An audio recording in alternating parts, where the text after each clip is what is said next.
शिवसेनेचं राज्यव्यापी महाअधिवेशन नाशिकमध्ये पार पडत आहे। संध्याकाळी 6 वाजता उद्धव ठाकरेंची गोल क्लब मैदानावर सभा आहे आणि त्या सभेची तयारी कशी सुरू आहे हे बघण्यासाठी या ठिकाणी विनायक राऊत सर आले होते, तसेच आदेश बांदेकर सर काय सांगाल? नाशिकमध्ये अधिवेशन पार पडत आहे। खरं तर शिवसेनेमध्ये फूट पडल्यानंतर पहिल्यांदा हे महाअधिवेशन होते, कसं वाटतं? यावेळच्या अधिवेशनाचं एक वेगळं वैशिष्ट्य आहे। जसं 1994 साली हिंदू हृदय सम्राट बाळासाहेबांच्या उपस्थितीत पहिलं अधिवेशन नाशिकचं झालं आणि त्यानंतर महाराष्ट्रामध्ये शिवसेनेची सत्ता आली। आज 30 वर्षानंतर पक्षप्रमुख उद्धवजी ठाकरे यांच्या नेतृत्वाखालचं हे होणारं पहिलं अधिवेशन आणि 2024च्या आता निवडणुका येत आहेत।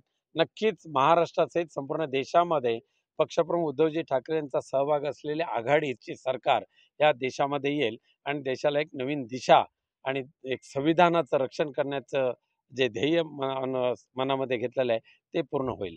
कार्यकर्त्यांचा उत्साह यावेळेस मोठ्या प्रमाणात दिसतोय। नक्कीच कार्यकर्ता हा आमचा जिवंत कार्यकर्ता आहे आणि त्यामुळे किती जरी ह्या लोकांनी ईडी सीबीआय आणि इतर केंद्रीय एजन्सीचा वापर करून शिवसेनेच्या पदाधिकाऱ्यांना त्रास द्यायचं ठरवलं तर ती शिवसैनिकांचं जे जबरदस्त माहोल आहे हा कुठेही कमी होणार नाही।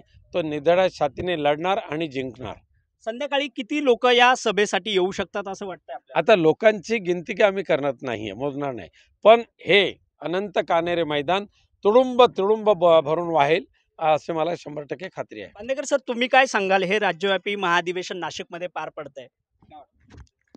खरंच प्रत्येक शिवसैनिकासाठी प्रत्येक अधिवेशन असू द्या किंवा सभा असू द्या एक विचार असतो। तो विचार घेऊन आपापल्या गावात प्रत्येक पदाधिकारी जात असतो।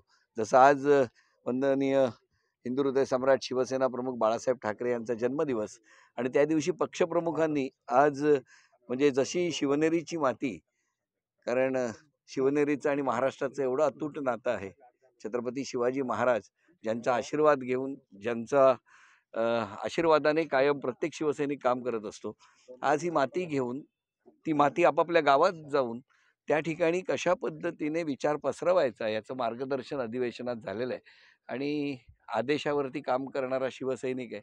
त्यामुळे मार्गदर्शन संध्याकाळी आता उद्धवजी आम्हाला काय विचार देतात तो ऐकण्यासाठी आम्ही उत्सुक आहोत। विरोधक म्हणताय अधिवेशन वगैरे काही नाहीये, त्यांचा दौरा असाच असतो कायम। मला असं वाटतं की शिवसेनेचा विचार आणि शिवसेनेचा विचार घराघरात जाऊन पोहोचवणं हे शिवसैनिकाचं कर्तव्य आहे। कोण काय बोलतं यापेक्षा आम्ही पक्षासाठी काय करतो हे जास्त महत्त्वाचं आहे। कॅमेरा पर्सन शुभम जाधव सह मी विठ्ठल भाडमुके, न्यूज 24 महाराष्ट्र लाईव्ह, नाशिक।